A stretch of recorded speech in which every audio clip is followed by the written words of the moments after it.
Mothers who give birth at baby-friendly hospitals and birthing centers are more likely to exclusively breastfeed their babies and accomplish their personal breastfeeding goals.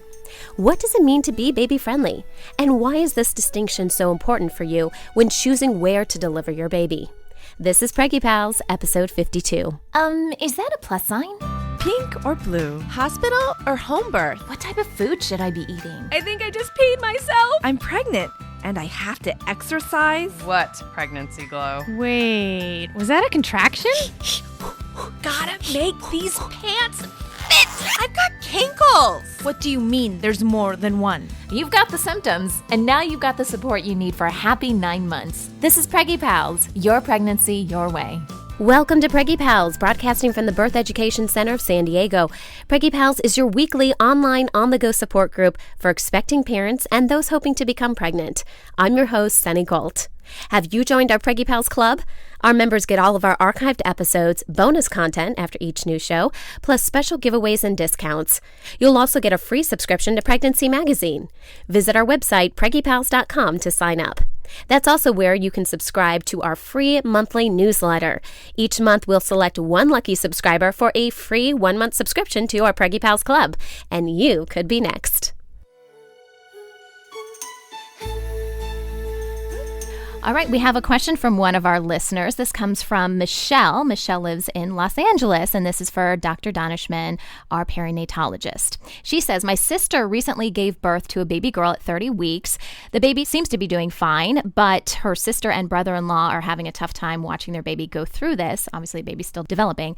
Do you have any thoughts on what they as a family could do to support the mom and dad? That's a great question. I think, this is one of those, this is a topic that you've hit on that, made me want to start Miracle Babies. And there are many families that unfortunately are suffering. There are more than 500,000 babies that are born prematurely each year here in the U.S. And when we talked about just congenital abnormalities, 3 to 4% of all babies have congenital malformations, major congenital malformations that require surgery or prolonged care. So in this case, I think the most important thing is to let them know that you're available and you're there for them, because these people's lives are turned upside down. They have a 30-weeker. They've got a life that they still have to attend to. They still have to make mortgage payments or rent payments. They have to drive every day to the NICU, and it depends on where they live. There are some patients that, for example, if they deliver in Temecula, their baby has to be transferred to Children's or at Sharp Mary Birch here or at UCSD. And imagine what the gas prices are right now. So these parents have to drive day in, day out, and that's costly. So lives are turned upside down, and there is nothing, in my opinion, at least as a father, that's more important than really your child's well-being. I understood, and I mention this all the time. I say it especially to my young couples that I see, for example, for ultrasounds. I tell them the meaning of unconditional love was understood by me when I had my daughter, and this is such a huge responsibility.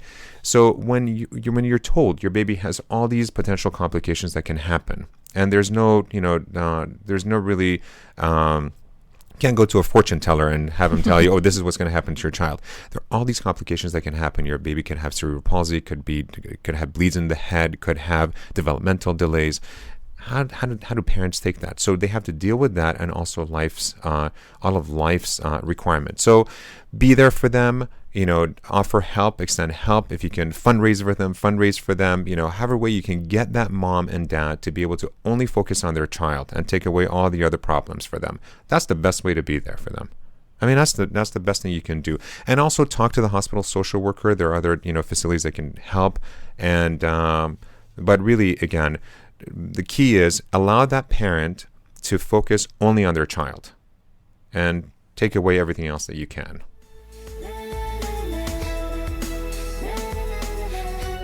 Today on Preggie Pals, we're talking about what it really means to be baby-friendly. It's an important distinction for hospitals and birthing centers. We have 2 guests joining us on today's show. Marcia Walker is on the board of directors for Baby Friendly USA, the organization that implements this initiative here in the United States. And then after the break, we'll talk with Dr. Jennifer Shaw. Dr. Shaw is an OBGYN at Scripps Mercy Hospital here in San Diego, which is in the process of becoming baby-friendly. So first, let's talk with Marcia. Marcia, what does the term baby-friendly actually mean? Well, the term indicates that the provision and achievement of optimal lactation care and services has been achieved by a hospital through a very specific type of process, and that this hospital has worked to remove hospital barriers to breastfeeding. It's a very prestigious award for a hospital to achieve.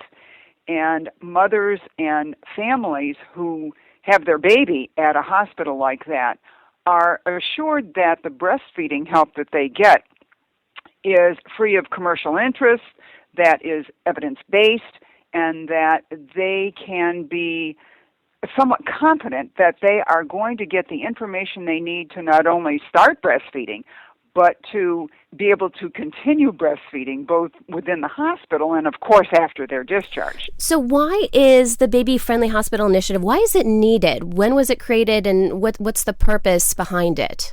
Well, the purpose behind it is that maternity care practices in hospitals over many years have actually put barriers in front of breastfeeding. Many hospitals, and some, of course, continue to do so today, separate mothers and babies right from the beginning, keep babies in a nursery, put babies on a feeding schedule, do not give appropriate breastfeeding support and help to mothers who want to breastfeed. And so it was seen that there were a lot of barriers right from the start to breastfeeding, and that there really needed to be some type of a mechanism to correct this type of situations. It was created back in 1991 by the World Health Organization and UNICEF. And it's an international project and program because it was recognized that these barriers to breastfeeding exist throughout the world in hospitals in every country. And so it was a worldwide effort to remove the barriers and make sure that hospitals followed what were called the 10 steps to successful breastfeeding. Now, these 10 steps were created by global experts and intended as evidence-based practice to, again, assure that mothers and babies got off to the correct start to breastfeeding in the hospital, and that the hospital itself, through its routines or policies or lack of policies, wasn't throwing barriers into the face left and right for mothers to surmount while they were in the hospital. So let's go ahead and break down these 10 steps. And as we do that, can you tell us why each step is important? Sure. Now, the 10 steps were actually created in 1989. A global group of experts looked at the evidence that said, okay, what is it that needs to occur in the hospital to make sure that mothers and babies get off to the right start, the good start to breastfeeding, and what are the barriers, what are the obstacles that these mothers and babies are encountering in the hospital that's preventing this? And so they looked at the evidence, published evidence, and guidance on this, and they put together 10 steps. And what the first step is to have a written breastfeeding policy that is routinely communicated to all healthcare staff. Now, a policy like this is important because it assures not only evidence-based practice, but that the information that is given to mothers is consistent from staff person to staff person. There's nothing worse for a mother than to hear different guidance from every different nurse that comes in tells her something different. It becomes very confusing to the point where mothers don't know what to do. So this breastfeeding policy is something that is put together by the maternity unit, and that is both communicated to and followed by all the staff. And that way, it's evidence-based. In other words, it's not based on somebody's whim or somebody's experience or lack of experience. It's not based on anecdotal stories. It is based on evidence that is consistent from one staff member to the other. The second one is train all healthcare staff in the skills necessary to implement the policy. Well, that just makes sense. If you got a policy, you have to make sure that everyone's trained to be able to do it. Third one is to inform all pregnant women about the benefits and management of breastfeeding. And of course, that makes sense so that mothers understand during their pregnancy the importance of breastfeeding to their baby and to themselves. And the only way they understand this is going to be through information that is communicated to them by their healthcare professionals, not by infant formula companies. Fourth one is help mothers initiate breastfeeding within an hour of birth. Now, this is important because that first hour after the birth of the baby is a very special window of time when the mother and the baby are especially attuned to each other, and that the baby has the opportunity to imprint on the breast and get breastfeeding off to a good start at the moment in time when it is most beneficial. Are there exceptions made if it's a more complicated birth, a cesarean, or there's an emergency? Obviously, there's exceptions to the rule. Oh, sure. Okay. There would be exceptions if the baby were premature, if the baby were ill, if there was a serious complication or problem. Oh, yeah, absolutely. Okay. The fifth one is show mothers how to breastfeed and how to maintain lactation, even if they are separated from their infants. So this means that when a mother is in a baby-friendly hospital, there is going to be a nurse that is going to show her the basics of how to position the baby at the breast, how to know the baby is latched on correctly, how to know the baby is swallowing colostrum, these types of things. And there's also generally a lactation consultant on staff, or maybe more than one lactation consultant on staff, that the nurses can call upon if the breastfeeding situation and mother-baby situation is a little more medically complex. Now, mothers need to also be able to maintain breastfeeding, in other words, be able to pump or express milk if they are separated from the baby, if the baby is over in special care or the neonatal intensive care unit. So that means that the mother still receives information on how to get things started, how to maintain her milk production, how to get colostrum expressed and over to the baby. The sixth one is give infants no food or drink other than breast milk unless medically indicated. And this has to do with the amount of supplementation with infant formula that goes on in hospitals, which is way too much. Right. And the idea of training staff is to make sure that breastfeeding is proceeding along the way it should be, so that supplementation with bottles of formula is not needed unless there is a medical indication. Now, this also means that those goodie bags that they used to give out, when you leave the hospital with all the formula, that is no longer, you're not allowed to do that if you're a baby-friendly hospital, right? Right. Baby-friendly hospitals do not give out the competition, so to speak. Right. And the competition is there not as a gift from the hospital. This is a marketing tactic used by infant formula companies. The tactic is actually called sampling, to make sure that the mother goes home with a product that is in her hand and that she is more likely to purchase. And so this actually is a very, very potent way of marketing infant formula. And hospitals who are baby-friendly are not in the business of marketing pricey products to vulnerable new mothers. And so the seventh step is practice rooming in, which is allowing mothers and infants to remain together 24 hours a day. And this is important because if you're going to breastfeed, you need access to the baby. Right. And the baby needs his mommy. And this is actually true no matter how a baby is fed.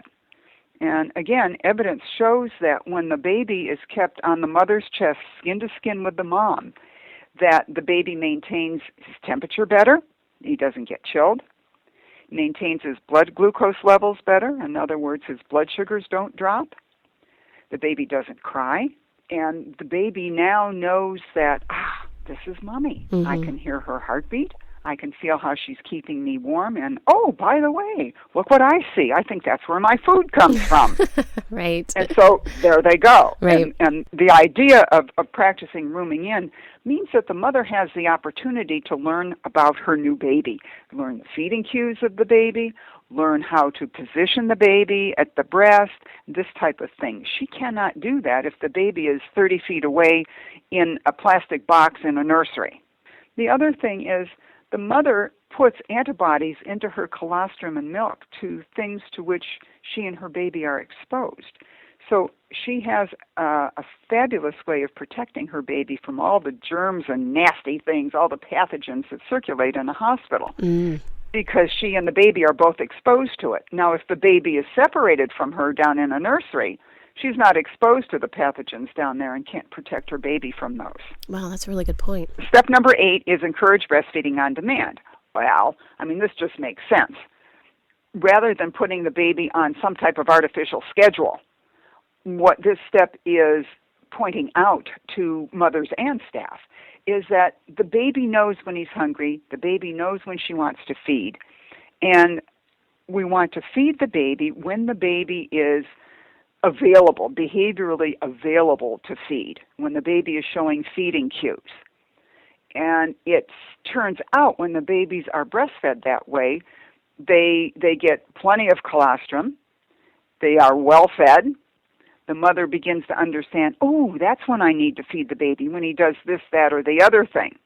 And so the babies then are not in any danger of being underfed if they are fed according to when they really are ready to feed. Number 9 is give no pacifiers or artificial nipples to breastfeeding infants. Now, the reason that is in there is because babies very early on develop what's called a nipple preference.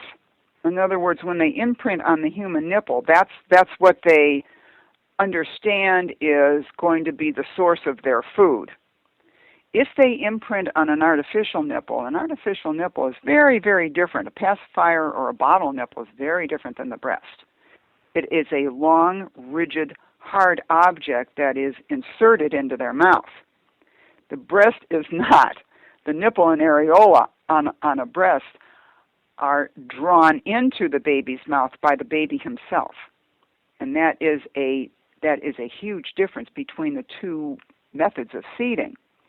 And the baby needs to learn how to engage in this drawing of the breast into his mouth.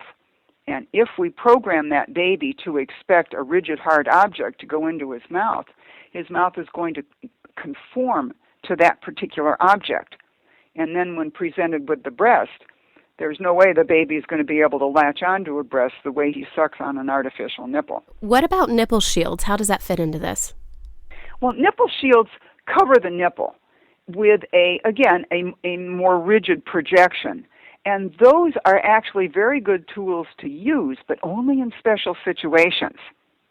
And this is why they are a tool that is reserved for an infant who is having, say a premature infant, or an infant who is having some difficulty for a myriad of reasons, maybe have upper airway problems, or is premature, or is a late preterm infant, babies who do not generate much vacuum in their mouth, these types of special situations. So a nipple shield is a very good tool, but used only when necessary. Okay, but you could still use a nipple shield and, be compliant with being baby-friendly. Mm-hmm. No problem, yeah. Okay, and then is the goal to eventually wean babies, if possible, off the nipple shield and go just to the breast? Yeah. Okay. Uh-huh. And that may happen sometime after they go home. And again, it depends on the problem. Those shields are generally used for babies who have some difficulties. Right. And that means that there needs to be follow-up once the mother leaves the hospital in what's going on. That needs to be monitored. And it should be monitored obviously by the baby's physician, make sure that the baby's doing okay, and also by a lactation consultant with the IBCLC credential.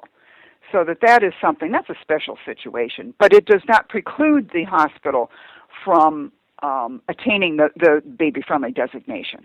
What about using bottles if the mother has to pump? Let's say it's a NICU situation. Is there any language, in these steps about the ability to use bottles if mama and baby are separated? If the supplementation, that's how we go back to step number 6 about giving nothing, unless medically indicated. Right. The medical indication is the exception. Okay. Step number 10 is foster the establishment of breastfeeding support groups and refer mothers to them on discharge from the hospital or birth center. And this is to make sure that there is some type of follow-up. The first 48 hours go by very quickly in a haze for many mothers. And what's really needed is good support and follow-up after the mother goes home, to make sure that she has an expert on tap who can help her get through those early days and weeks of breastfeeding. It's a learning process for mothers and babies. And what we want to make sure here is that we don't toss these mothers and babies to the wolves and say, okay, goodbye, good luck. Nice to see you. Come back for your next baby. Right. Now, how do the hospitals do this? Or do they, does it qualify if they just send them home with some sort of handout that says, hey, if you need help, these are some resources that we provide, or resources in the community? Or do they have to reach out to them? Do they have to call them? Like, what does that relationship look like? Many hospitals routinely call these mothers after they go home, just to do a double check on them. But generally what hospitals will do, some hospitals have what are called postpartum care centers, where the mothers come back to the hospital, and there are support groups there. The baby is weighed. They've got lactation consultants who work with them, and they have a really nice program. It's part of the whole idea of the lactation program, so that the mothers have all of that right there. Other hospitals will not only make a call like that, but they will refer mothers to all types of support services that are out in the community. They may give mothers phone numbers. They may give mothers appointments if necessary, this type of thing. There has to be some type of guidance for the mother after she leaves the facility. And as long as the hospitals are making sure that there is access to help after they go home, they are fulfilling that 10th step. Right. Can you tell us about how many hospitals have done this so far, and how many are kind of in the process at this point? Sure.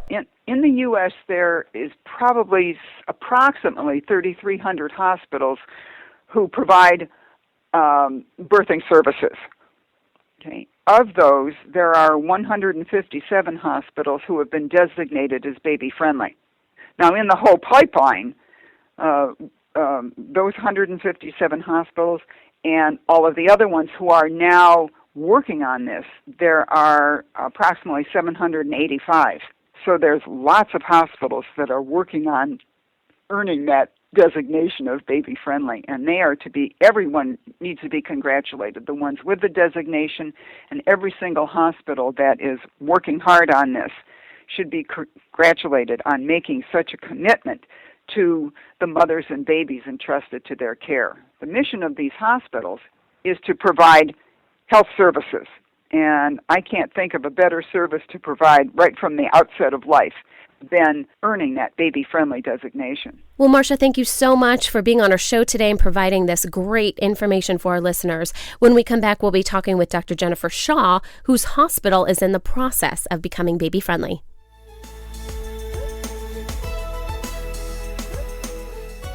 Welcome back. Today we're learning about baby-friendly hospitals and birthing centers. Dr. Jennifer Shaw is joining us now in the studio. Dr. Shaw works for Scripps here in San Diego. Scripps Encinitas was the first hospital in San Diego to receive the official baby-friendly distinction, and now another one of their hospitals, Scripps Mercy, is going through the same process, and Dr. Shaw is heading up those efforts. Also, Dr. Shaw recently gave birth to her own baby, who's just about 3 months old now, and there are some perks to employees who work at baby-friendly hospitals, so she can talk about that as well. So, Dr. Shaw, welcome to Preggie Pals. Thank you. Tell us about your hospital's efforts to become baby-friendly. They've put out 10 steps that we're following and that we're basically implementing at Scripps Mercy, and we're still in the process of implementing these 10 steps. But basically it's to have a written breastfeeding policy that all the staff know about, for having the staff trained in this policy that we're supporting mothers in breastfeeding, and then to educate the patients about breastfeeding benefits. We're initiating breastfeeding within 1 hour after birth, and promoting skin-to-skin with moms and babies, and promoting mother-baby bonding during that hour. And we're delaying, doing the medications and waits until after the mom and baby have had a chance to bond and breastfeed. And then we're showing moms how to breastfeed. We have lactation support available every day at Mercy, and we're showing them how to start and also maintain their lactation. We're not providing any food or drink to the babies other than breast milk. unless it's medically indicated and ordered by the pediatrician. We're promoting rooming in, which we've done for years, and then also breastfeeding on demand. And then we're basically eliminating pacifiers and artificial nipples, unless there's some kind of indication for that. And then also we're partnering with breastfeeding support groups and giving patients referrals on their discharge in order to help them continue breastfeeding after they go home. And Dr. Shaw, why do you think it's important for hospitals in general to become baby-friendly? Well, I mean, before the whole baby-friendly initiative started, up to 50% of babies were actually getting formula before they left the hospital. And why is that, do you think? I think there's a perception sometimes and a worry when babies are born that I don't have milk right away. People don't really understand that the baby's stomach only holds about 5 milliliters for the first 24 hours. And so they don't really need to produce a lot of colostrum, and the babies eat very frequently, and that's not a sign that the baby's not getting enough milk. It's just that the way that baby is going to stimulate the mom to start milk production. And so I think there was a misconception that we needed to supplement our babies because they're so hungry and they're eating so frequently, when really that's just the way that they're going to start the milk production in the mom. And so we're trying to educate patients and also educate staff to educate patients that that's the natural way that babies start milk production in the mom. And we're getting away from using formula in that way. What happens when a mom doesn't want to breastfeed, even when the benefits are explained to her? Right. And so, being baby friendly and being in support of breastfeeding doesn't mean that we're not going to support moms that don't want to breastfeed. We're going to support those moms too. Part of being baby friendly is that we teach people how to safely constitute formula, and so that, those babies will also be fed to the highest standard, basically. There's definitely people that come in with a preconceived notion that I'm going to formula feed my baby. I formula fed my last baby. That works for me, and that's what my plan is for this next baby too, or that's my plan for this baby. So we try to educate those patients. Well, you can totally choose that. We're not going to make moms feel bad about choosing formula, but we do want to educate them that, human milk is a live substance. There's antibodies in there that are going to protect your baby, and everything that you've been exposed to in your life, all of the illnesses and everything that you've built up immunity to, you're going to pass that to your baby with your breast milk. So even if you choose to supplement your baby with formula because that fits your lifestyle, you can still breastfeed your baby, or you can still pump milk and give that to your baby, and they'll still get some kind of protection conferred from that too. And I know there's a lot of moms, too, who go in with the intention of breastfeeding, but there are complications. And whether they have a NICU baby or there's something medically that's going on with them that they need treatment for. So how do you handle those types of cases where breast milk is preferred, but it may not be what the mother can provide? Right. Well, we try to support them if they can pump milk, even if it's not enough to, fully feed their baby. We can provide breast pumps for them. We have a breastfeeding support class, which I've actually personally attended, where you can come and you weigh your baby, and then you breastfeed your baby, and then you weigh your baby again after you're done breastfeeding, and you can actually see how much milk you're transferring to the baby. Okay. And I think that's really helpful for moms, even if they're not fully breastfeeding, so they can actually see, okay, my baby got 1.5 ounces of breast milk, and then they can formula feed their baby if they need to do that. And we've had several moms that have come that have had milk production issues where they can't produce enough milk, and it's been really helpful for them because they can come, they can get support from other people that are not fully breastfeeding or that are formula feeding because they couldn't breastfeed. And I think that's really been really helpful for them too. So they can see that there's other people that are having problems breastfeeding. They're not the only one that wanted to breastfeed and wasn't able to. Right. What are some of the benefits for hospitals in providing these types of services to become baby friendly? Obviously, you guys want to help your patients in general. Are there other reasons, or what's the main reason to go through this process for a hospital? Well, I mean, I think a part of it is the marketing. We would like to, attract people to deliver at our hospital. Yeah. And we would like them to know that we're there to support them in their breastfeeding goals. But I think, on a larger scale, too, hospitals that go baby-friendly can know that they're not only helping the environment by, contributing less waste from, formula and, all of the pre-packaging stuff that's going into our landfills.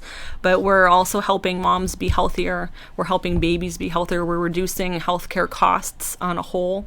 If we're able to meet some of the goals in Healthy People 2020, they say that we'll reduce healthcare costs somewhere between $3 and $13 billion a year, which will be really helpful. So I know being baby friendly, it really is an attitude change. It's thinking about breastfeeding first and mom and baby first. And sometimes it almost feels like you have to change the whole culture of, the hospital or the way that everybody thinks.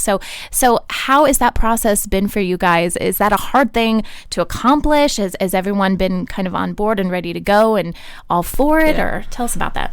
Well, I think, changing the culture in a hospital, because in a hospital, everything is medicalized. Yeah. And so, it's all about taking the vital signs and make sure everybody's okay. Mm-hmm. And so, and it's putting the focus more on having a baby is a natural part of life. And we can let the moms and babies be together. And we don't need to do all of these interventions, while we're letting them bond and letting breastfeeding start. Yeah. And so it's more of changing that culture, because, the nurses have a checklist of things they need to do. Mm-hmm. I need to do this to the baby. I need the blood pressure. I need this. I need to do the weight. I need to do my evaluation. I need to call the pediatrician and let them know that they have a new baby. Right. And everything. And so it's just taking the focus off the checklist and putting the fake focus back onto the mom and the baby. And has that been a hard thing to try? It sounds kind of daunting, honestly. And it depends on the nurse, because a lot of the nurses, like we have one, Jerry Dunn, she's been the head of the breastfeeding task force.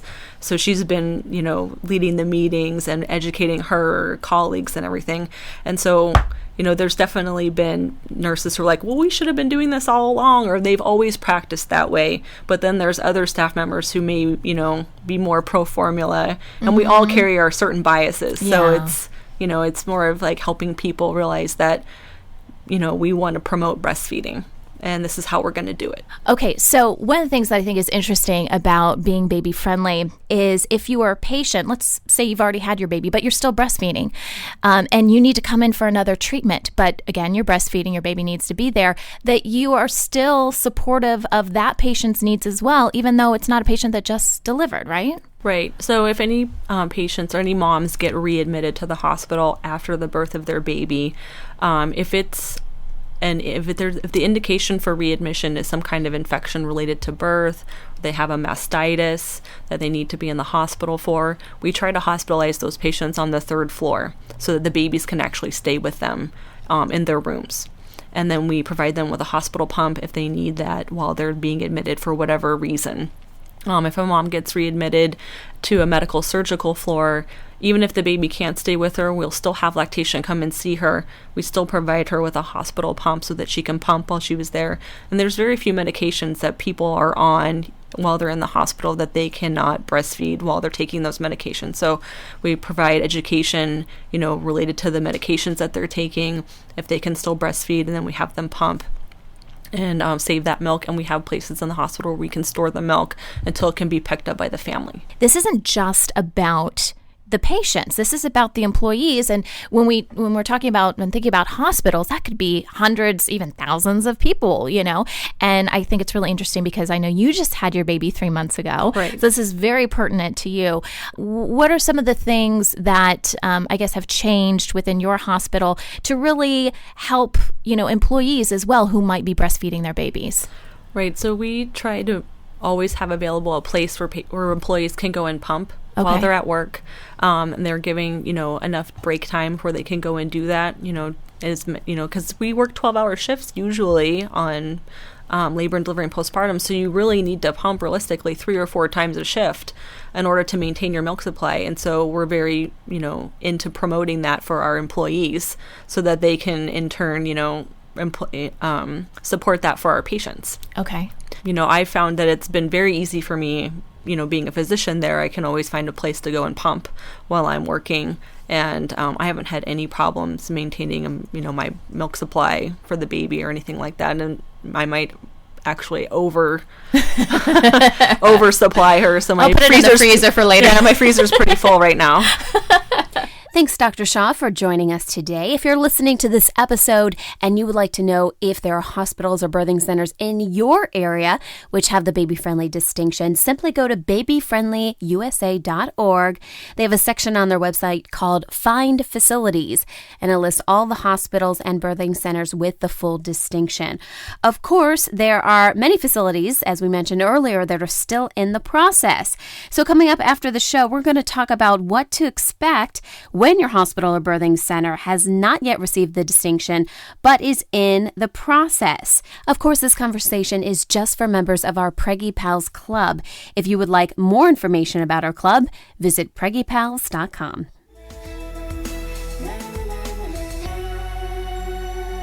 Before we wrap up today's show, I wanted to share this message with you all. This is from one of our listeners, Stephanie.